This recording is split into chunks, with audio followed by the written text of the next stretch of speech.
Christiane et Marcel, originaires de Beauvais, ont fait plus de 10 heures de route pour venir voir leurs parents, résidant dans cette EHPAD de Villeneuve-Loubet. Ici, 90% des pensionnaires ont été vaccinés, une situation qui rassure les résidents, mais également les familles. On espère qu'à terme, quand nous le serons, on pourra se voir et puis s'embrasser surtout, parce que ça fait plus d'1 an qu'on n'a pas pu leur faire la bise, ni déjeuner avec eux comme il est possible ici. Pour Marie-Annette, confinée depuis près d'1 an, c'est un vrai soulagement d'avoir la possibilité de sortir pour prendre une bouffée d'oxygène. Avant, on ne pouvait pas sortir, on était vraiment confinés. Maintenant, on peut sortir un petit peu, pas trop loin, faire un petit tour avec la voiture, hein? Mais on ne s'arrête pas, c'est-à-dire on ne va pas visiter tout ça. Non. On fait un petit tour, on respire.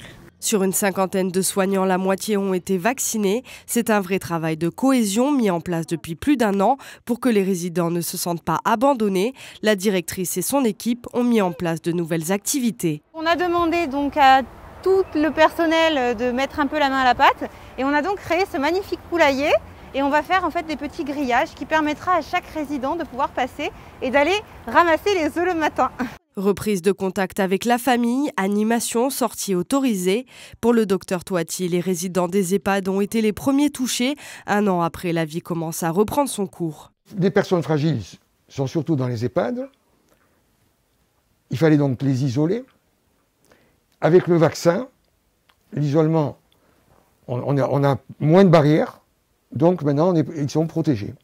C'est pour ça que je vous disais que la vie, elle reprendra dans les EHPAD. La vie a repris dans les EHPAD. Malgré l'assouplissement des mesures, les campagnes de dépistage se poursuivent auprès des résidents, mais également des professionnels de santé et des visiteurs réguliers.